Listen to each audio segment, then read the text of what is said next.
Hello, and welcome to another episode of the Horn Call Podcast, the official podcast of the International Horn Society.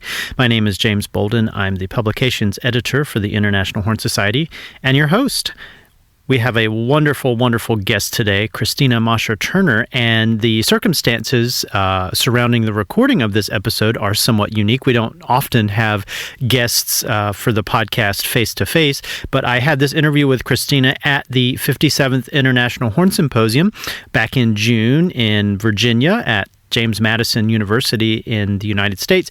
And because we happened to be in the same place at the same time, I thought it was a wonderful opportunity for us to sit down for just a little bit. So believe it or not, we're actually in a practice room in the JMU School of Music. We grabbed an empty practice room and had a really nice conversation. I've known Kristina for quite a while. She's obviously a terrific horn player, fantastic musician.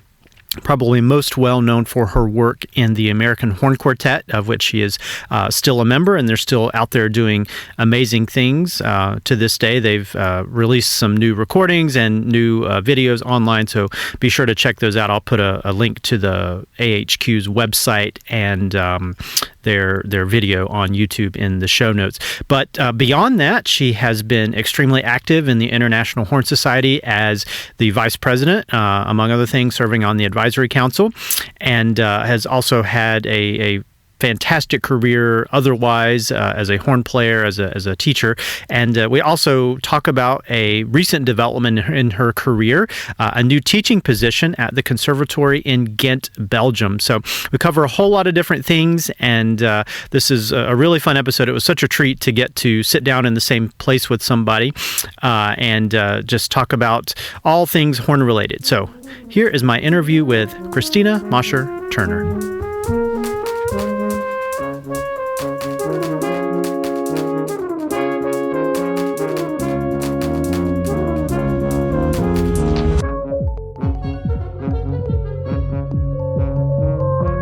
I am here at IHS 57 in Harrisonburg, Virginia, on the campus of James Madison University, and we're going to do a live.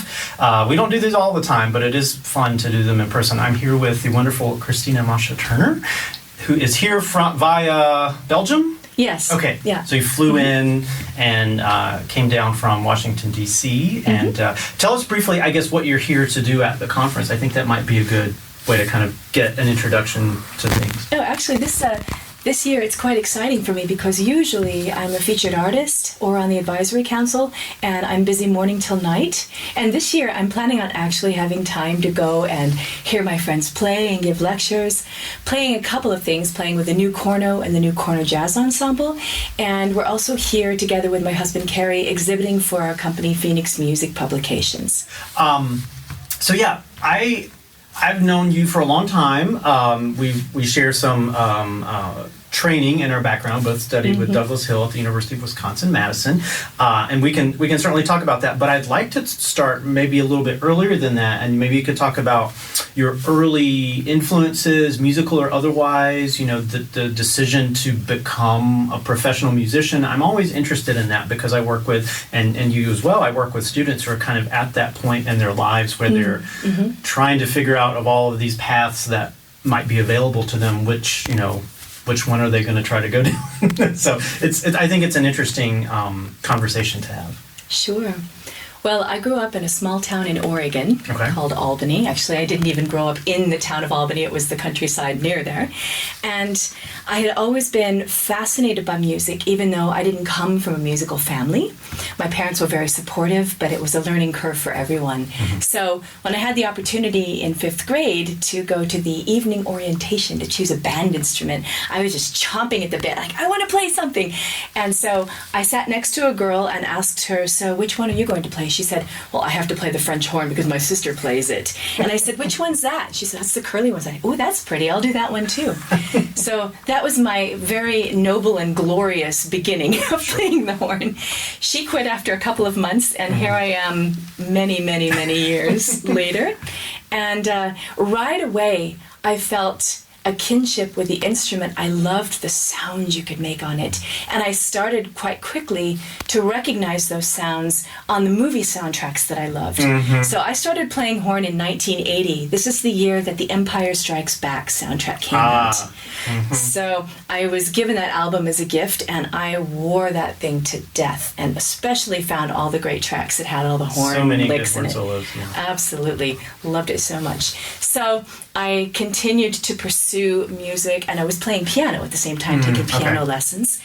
And by the time I got to high school, it was only then that I realized that it's possible to make a living as a horn player. Right. I always thought it was something that you did in your spare time. And my high school band teacher, Ephraim Hackett, was an incredibly supportive father figure to me, and told me that if I had the dedication and really wanted to go for it, that I had the possibility of making a career in music. And from that moment, I remember just running home and saying, I'm going to be a performer. This is what I'm going to do. And I never looked back. That's a great story. Did you come from a musical family? Were there other musicians in the family or extended family? Not in the least. No, it was just me. Very interesting. Yeah. And how did that conversation go with parents and loved ones wanting to choose this path? Were they pretty supportive from the get-go, or was there a process of kind of convincing them that one can do this? I think my parents' first reaction, if I can remember that far back, was slight concern, thinking, how are we going to have to support our daughter for the rest of our lives if she does this? But they got me horn lessons quite quickly, which was lovely. And they also asked me if it might not be a good idea to get a secondary degree, either a degree in education or to do music as a minor, do something else which is a real job, something more useful, so that I could simply survive in the world. And looking back now, at my age, I can see that that was a really kind and compassionate thing for them to offer. Right. And that comes from parental concern. You know, it's no slight against the arts. It's just, I think, especially if one's parents aren't involved in that, or maybe even if they are, because I always hear, actors often encourage their children not to go into acting because it is such a challenging arena. And same goes for music performance as well. But that's great that they came around. Yeah, they really did. And then time came for me to choose a university or a conservatory. I was studying privately with Ed Kammerer, who was the horn professor at the University of Oregon at the time. And my father would drive me down every Saturday and wait in his truck or wait in the lobby for an hour. I had my little lesson, and it was a lovely, first of all, a lovely bonding experience for my father and me to have this time. Yeah. But Ed Kammerer was a really kind soul. He was quite involved in the IHS back in the day. I think he was on the advisory council as well.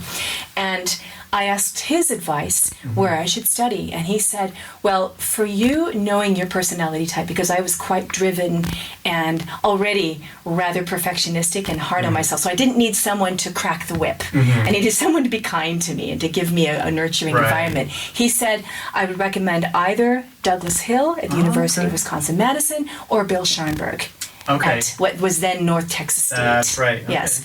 So I looked into both schools. Texas, for me, as an Oregonian, was like saying, you want to go study on Mars? I had no idea about this stuff. Sure. Yeah. So one thing led to another, and I ended up in Doug's studio in Madison. That's awesome. And this would have been, you said in the 90s? 1988. 88, okay. Late 80s, early 90s. Okay, yeah. And so Doug had been there for quite a while, because he got there, I think, in 74. So that's right. He took over when John Barrows was gone. Yeah. Well, and I think one of the great things about Douglas Hill is that he was not a cookie cutter teacher, in that his approach varied from student to student. I mean, there were, of course, commonalities, and everybody in his studio would share, like, well, what'd you do in your lesson? What did he say about this? And the similarities were interesting, but it was also interesting, like, ooh, he said that to that person, and that sort of, got my mind working. Like, okay, teaching is not a one size fits all thing necessarily. So I'm curious if you have any,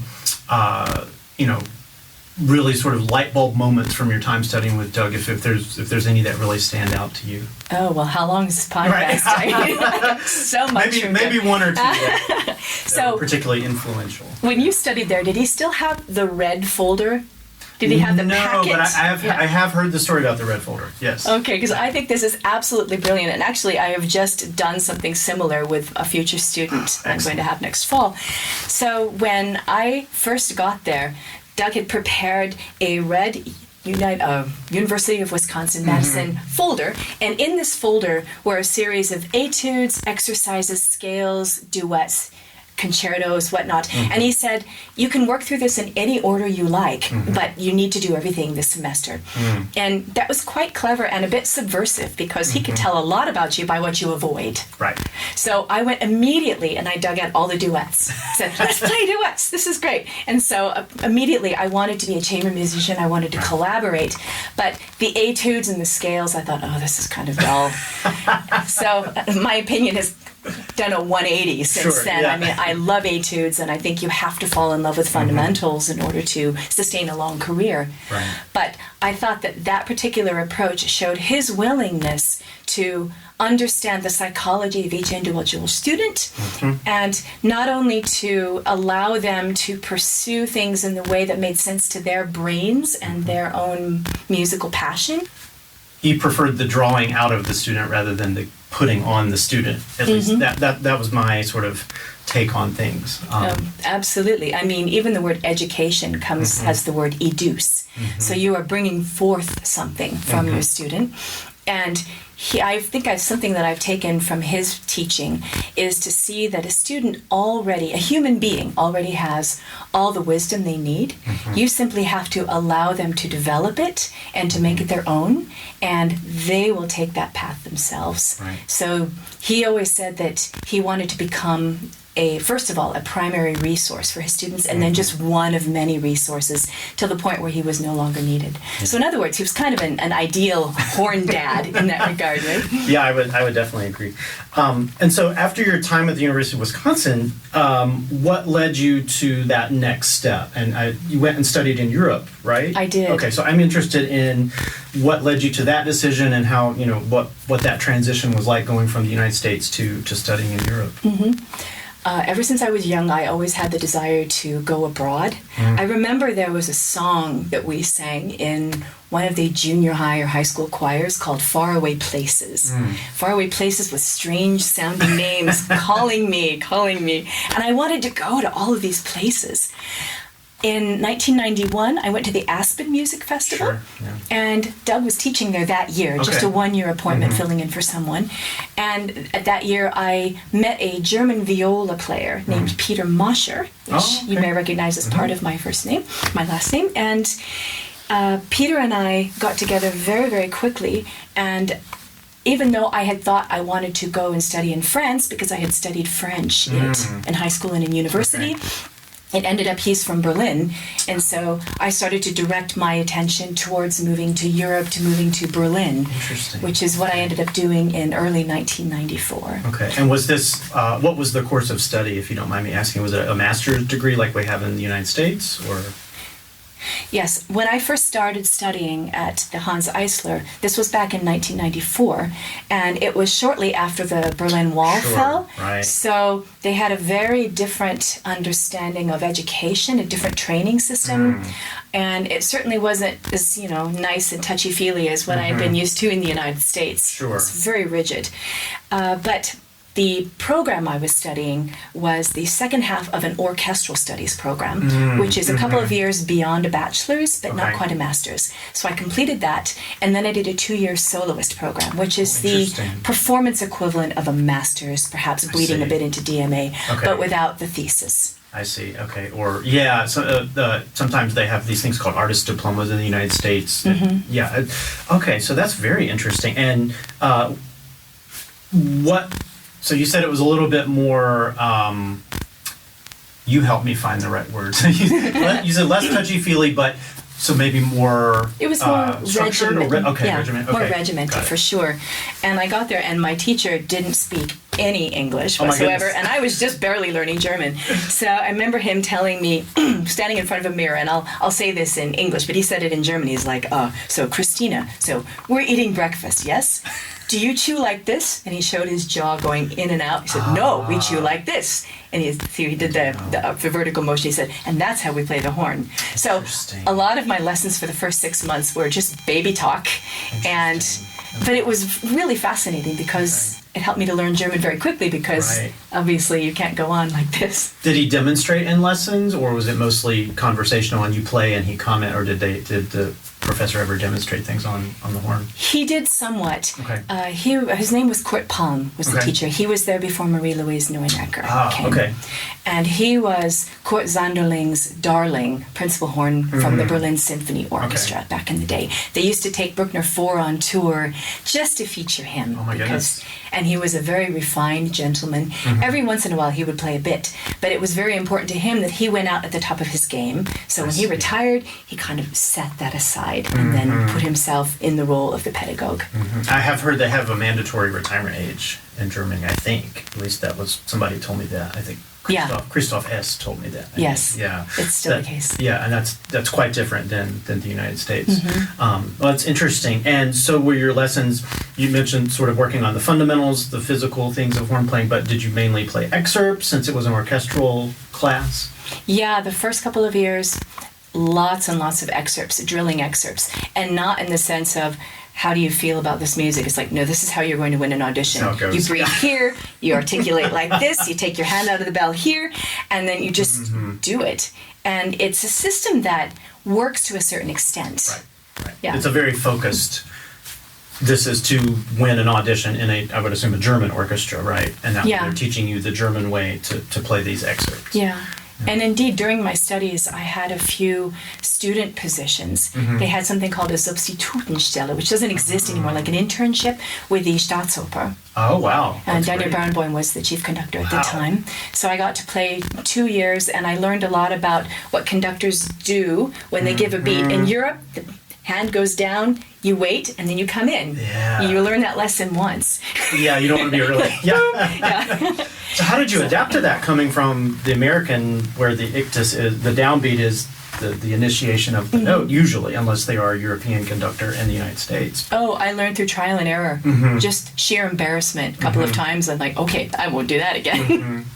Gosh, I'm thinking of all those places in the repertoire where there's, like, particularly in horn parts, where there are these long hemiolas, like in Brahms' Second Symphony, or in, Death and Transfiguration, or Tchaikovsky's Six, where you kind of need to check in with the conductor. So did you just end up sort of maybe have the blinders on and just play with the section and just figure it out?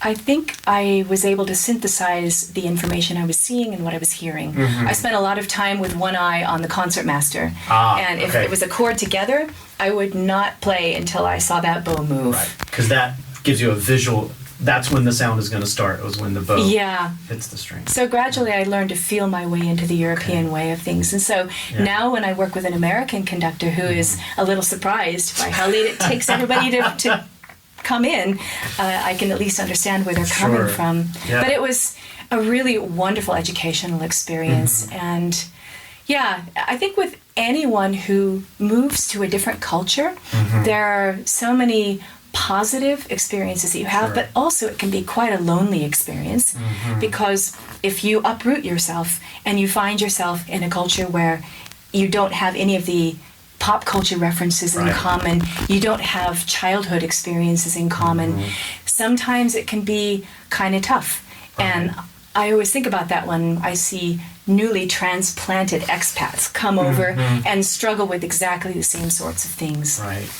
Well, to someone who is perhaps looking to go down that road, and I guess specifically to study in Germany, would you offer, what advice might you offer these days to, navigating that path and just getting established over there? That's a really good question. I would say a combination of being as prepared as you can. So try to learn at least some of the language before you go. Sure, yeah. You'll pick the rest up when you get there, no problem. But also simply having a curious heart and an open mind, and understanding that the way that you might be thinking about the world is not necessarily the way anyone that you're going to meet thinks about the world, and to be willing to try that on and to see how that goes. Yeah, well, that's excellent. Not to get too far into the weeds on this, but did you have to change equipment? Did your professor say you got to get a certain kind of horn or a certain kind of mouthpiece when you went there? I showed up with my Yamaha 667 that I had got in Madison, and within 3 years I had an Alex 103 because I was in Berlin. It's ground zero for that kind of playing. Yeah. And I had a really lovely horn. At the same time that I was studying with Kurt Palm, I studied with Fergus McWilliam privately for 4 years. And luckily, when the Alex factory was sending instruments to try, they sent them to the Berlin Phil guys, meaning that they sent their very finest instruments. Got the cream of the crop. Yeah, so when I was trying different ones out, the one that I ended up buying, they all said, well, if you don't buy that one, I will. Oh. So I was quite confident that I had a good instrument. Yeah, what was that transition like, coming from sort of the Geyer Knopf world to the Alex 103? Did your playing change, other than obviously the sound would be somewhat different, having the different horn? Sound changed somewhat, but I realized that I was still going to sound like me on an Alex. Yeah. The same with the Yamaha. It has more resistance, so I had to simply I had to push through a little bit more. And they expected a much cleaner, more immediate articulation than perhaps the gooier one. Yeah, no bloom on it. Yeah. Yeah, it's just like boom, that note's there like a sine wave. That's it. Well, and that would make playing with woodwinds, I would assume, and blending with woodwinds easier, I would guess. Or you're not trying to impose like this brass sound on the wind section, because the horn plays with the winds all the time. So absolutely cool. That's interesting. And so, I know you became a member of the American Horn Quartet, which everybody knows, but sort of help me fill in the time between when you finished your studies at Hans Eisler and then the time with the American Horn Quartet. I know you've spent some time in orchestras, and you've made your career in Europe. I think that's really fascinating and really interesting. So while I was studying, of course, I started to take some auditions, but I also had the great good fortune of being able to play 3 tours as principal horn of the Gustav Mahler Jugend Orchestra. And that was absolutely life-changing experience. To be around so many musicians who are dedicated heart and soul to the art of music making and to their collaboration, and they could just breathe together and play together and emote together and communicate this unstoppable wave of music. That for me was, I just felt like I'd come home somehow. And there was one incident that stuck with me more than just about any. We were on tour and we went to Cuba, and we ended up as we were playing Mahler 7 with Claudio Abbado conducting. Oh, wow. And Fidel Castro was in the audience. This was a special concert for his 73rd birthday. And after the concert was over, well, actually during the concert, it was quite funny because we got on stage and Castro came in, and then armed guards stood at every single exit. And I thought, oh no, if I miss a note, they're going to kill me. Hopefully not. Yeah, so I'm still alive, so I guess that concert was all right. But afterwards, we were all invited to the presidential palace there in Havana, and everyone shook hands with Castro. And then there was a very interesting conversation between Claudio and Fidel Castro, and which Castro had said, I really admire the discipline of the orchestra. It reminds me very much of military discipline, so you must be a very strong man to impose this. And Claudio just said, all I do is teach the young people to listen to each other, and they do the rest. And the conversation kind of went back and forth like this. But I was so moved by this that in his kind and subtle way, he just stood up to one of the world dictators and kind of, it was... That's impressive, And so for anyone who's not familiar with that program, is it you audition to get in to the Gustav Mahler it's a pan-European orchestra, youth orchestra from generally up to age, I think, 29 something. So it's a little different. It might be comparable to the New World Symphony, something like that. But they're concentrated rehearsal and performance and touring phases. So each project is 4 to 6 weeks, one in the spring, one in the summer. Oh, excellent. Yeah, so I was able to do 3 of these. And at the conclusion of one of those tours, I played an audition for the Odense Symphony Orchestra in Denmark. And so I ended up going up there. I was third horn for about 6 months. And at that time, the violist who I was married to, Peter, he was also taking auditions and won a job in the Netherlands. So I started to look in that area. And quite quickly, I won the principal horn job in what is now the Brussels Philharmonic Orchestra. Back then it was called the Flemish Radio Orchestra. So that's how I ended up in Belgium the first time around. Excellent. And you've come back. And we'll certainly get to that, but you've got a new teaching position that I'm sure is going to be amazing, and you're super excited about it. We could do like probably 20 hours of stuff about the American Horn Quartet and the touring and performing and recording. And, obviously, everybody knows this is one of the premier, not just a brass or horn ensemble, but one of the premier chamber ensembles in the world. If you don't know them, absolutely stop this recording and go listen right now. Stop listening to this and then come back after you've listened. But if you could, condense some of that experience into maybe, words of advice or thoughts on, having a chamber group and just making it all work, because particularly with student groups, so many chamber groups start and then they fizzle out, or and sometimes they start really well and everyone's going great guns and they want to do all these things, and then for one reason or another it falls apart. So that's a whole nother aspect of being in a chamber group, aside from just putting all the pieces together and making it sound good. But what are maybe some big lessons you learned from your time with the American Horn Quartet? Oh, wow. And you're still with the group, by the way. Yes. The group is still in existence. Yes. So. Somehow I'm the senior member now.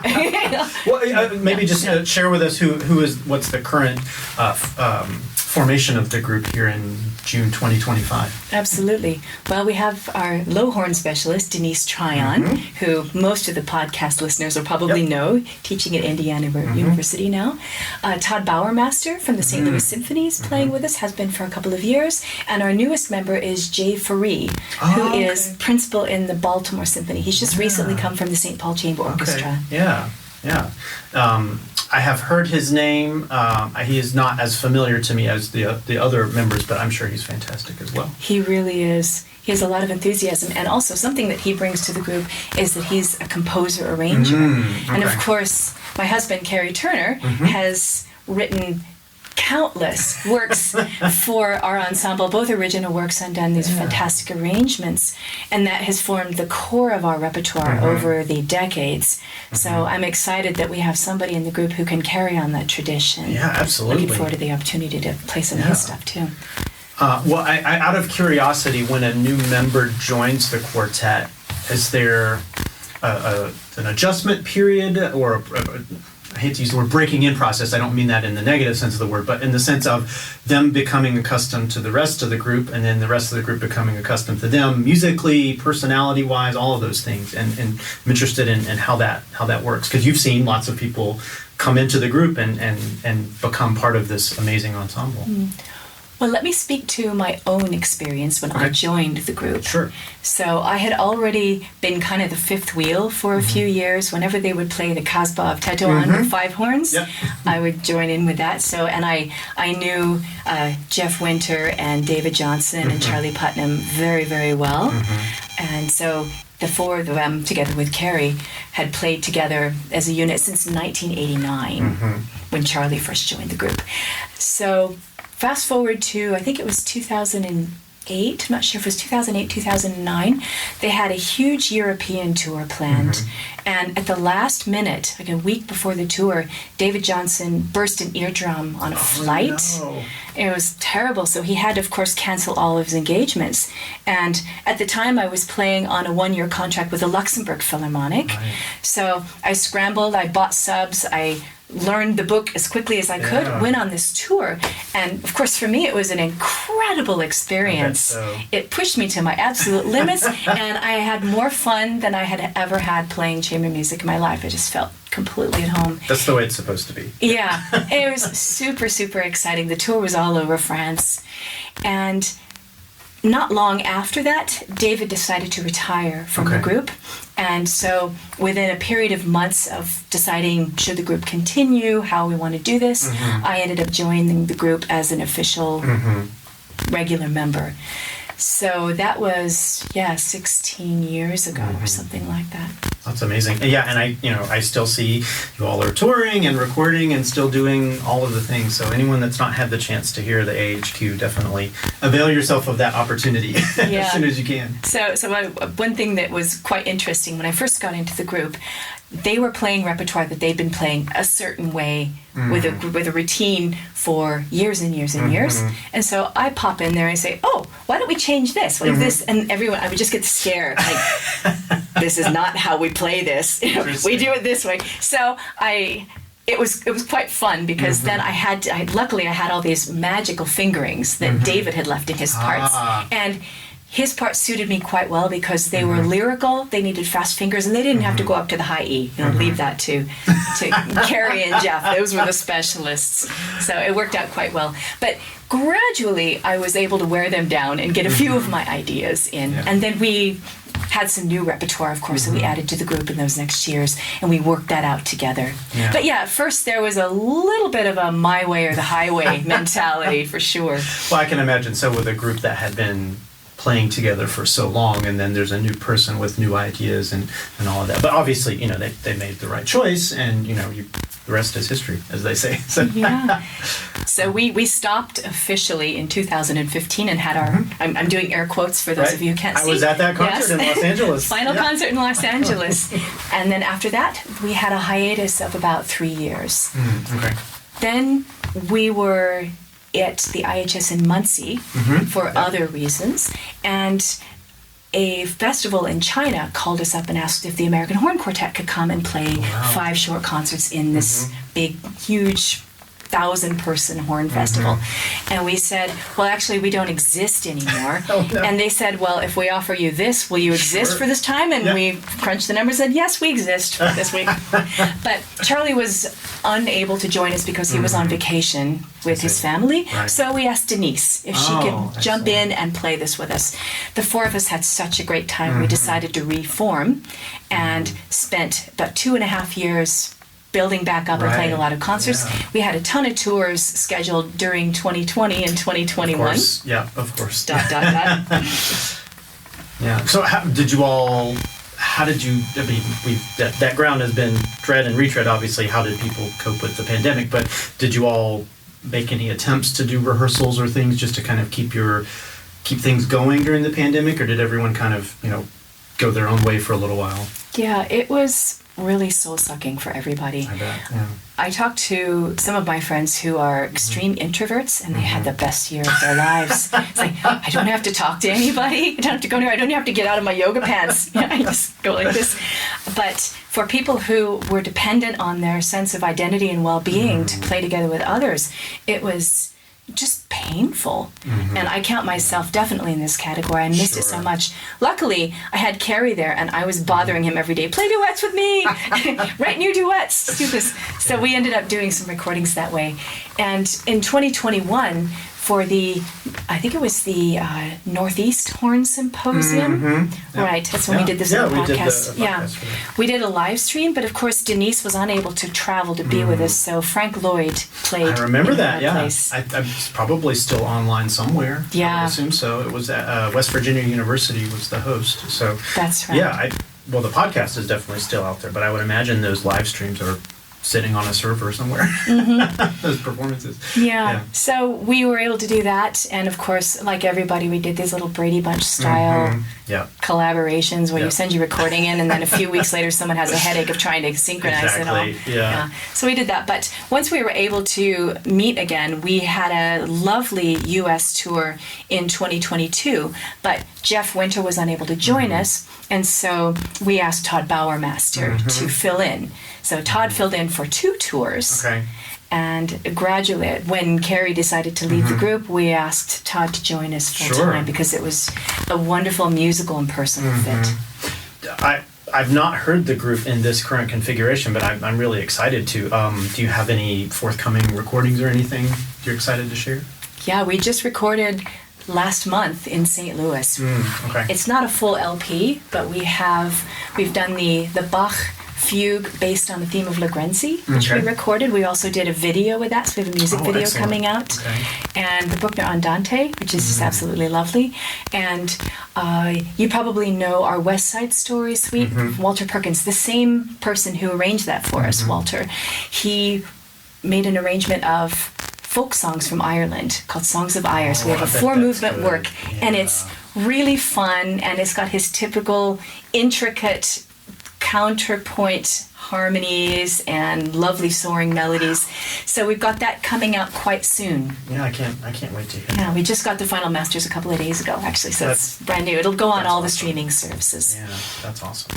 Well, Kristina, this time is flying by, and I know that you said you're not busy, but I'm sure you have other things you've got to do today. But I do want to make sure that we talk about your new your new teaching position, and kind of, you obviously have this wealth of experience as a performer and pedagogue, all of these things that get to kind of come together now in this new position. Do you want to share a little bit about it, and maybe a little bit about teaching philosophy and that sort of thing?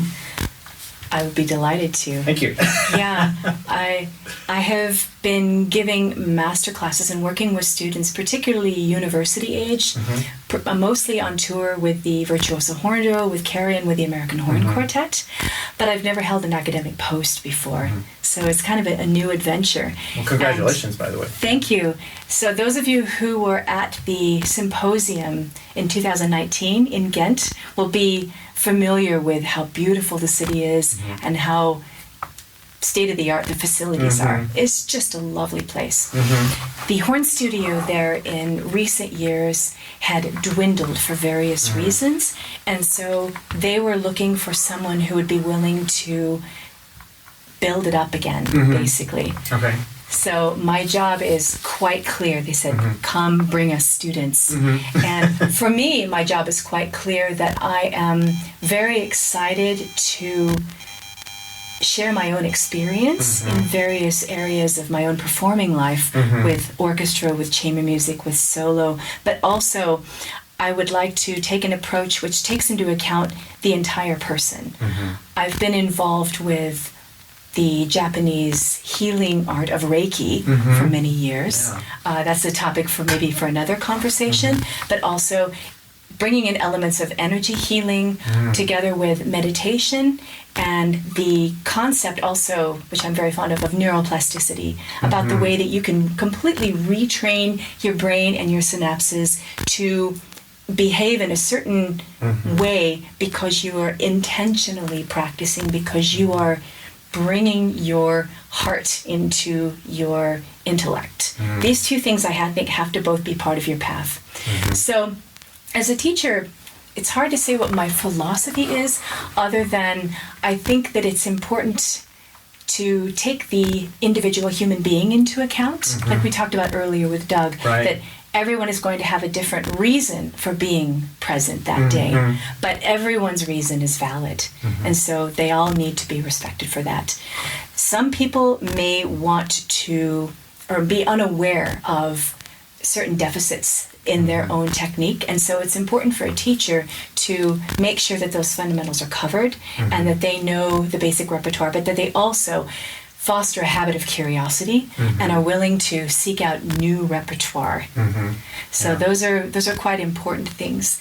I also like to work with a method that I call focusing the lens, and this is where you work on a macro, micro, macro level. So say that you're approaching a new piece, and the first thing you do is not get involved in, oh, how do I do this one bar? The minutia, Yeah, you need to learn, what is the story of this work? What is the larger arc? How does it feel? What is my relationship to this music? What is it saying to me?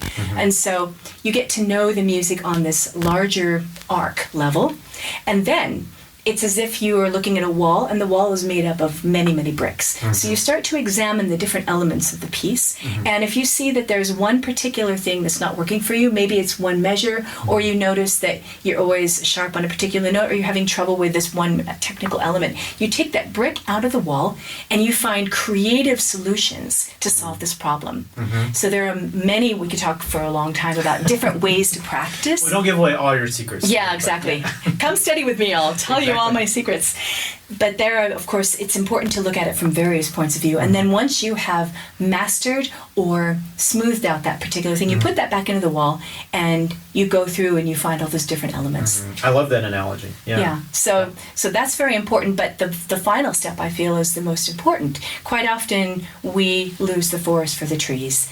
And we get on stage and we're thinking particularly about, oh no, here comes bar 43. I'm always messing this one up. Instead of, no, actually, I am here not for my own glorification, but I'm here to tell a story and communicate to the audience. So let me find myself back in the path of this story so that I can give the gift of this beautiful music to these people so that they feel something, so that this story connects with them and becomes their story. You're there to share something. Yeah, absolutely. Yeah, and that, I can speak from personal experience, that philosophy definitely helps with dealing with performance anxiety and, as you said, obsessing about particular notes or measures or what have you. So that makes perfect sense. Yeah, absolutely.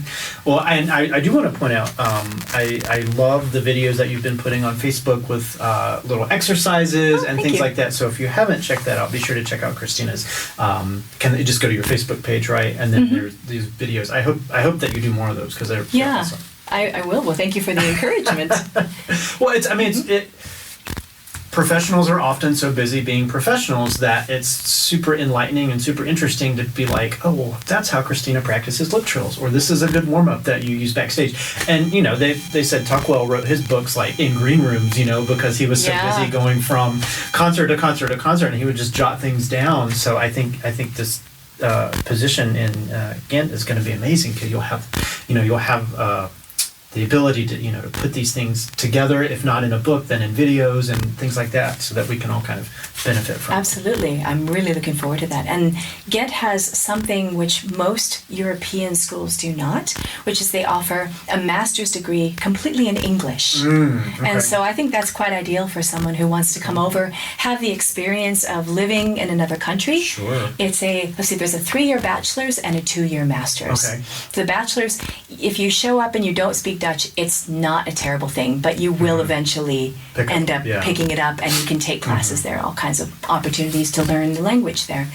And for the master's, you can either do it in Dutch, Flemish Dutch, or do it in English. Oh, wow. Yeah, so I think that is a really cool aspect of the program that could be quite interesting, I think, for American students as well. Yeah, definitely. If you're looking for undergrad or graduate study, check it out. So Kristina, I do have one last thing, if that's okay, if we have just a couple of minutes. You have had a long history with the IHS. You mentioned you were a horn professor when you were studying with them privately at the University of Oregon, was involved in the IHS, and you've been the vice president and involved in so many things, and you've won the Punto Award for service to the IHS. This being the Horn Call podcast of the IHS, and that we're at an IHS conference, I thought it would be good to ask you, to just, I guess, summarize what the IHS has meant to you and maybe offer encouragement for anyone that hasn't joined the IHS to just do it. Like, a famous shoe company says. Yes. You should just do it.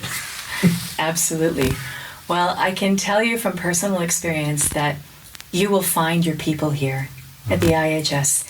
I have made friends for life, not only through going to the symposia, but particularly those, because then you see each other face to face, but also just the connections and knowing what's going on in the horn world makes you feel like you are a part of something larger. The IHS itself has so many fantastic resources. I mean, you are the editor of the Horn Call, and I've just enjoyed so much the work you've done with it since you've taken over. Thank you. And that was one of the first things I knew about the IHS when my teacher in high school bought me my first student membership. And that first Horn Call came through, and they were still the tiny little pamphlet-sized ones. Whatever those are, Yeah, whatever, it was like the A5 flip it over or something. And I thought those were amazing. I love the fact that you can get pretty much any question you have answered. And also that if you're interested in finding new repertoire, trying out new instruments, playing with ensembles. There are so many reasons to come to a workshop, whether it's regional or one of the big international ones. But the IHS, I truly believe in the family aspect of it. I think that you will, by joining the IHS, you become part of something that will be a support and a resource to you for the rest of your life. It's meant the world to me, and it was my honor to serve as vice president and to run the... 2 terms. Yeah. 2 terms. And to run the e-newsletter as well for a while, and it's now, of course, in Mike Harcro's very capable hands, and I was very happy to see that. The Horn Call Podcast is the official podcast of the International Horn Society. The views, information, or opinions expressed during this series are solely those of the individuals involved and do not necessarily represent those of the International Horn Society. Copyright International Horn Society. Music by Brian K.M.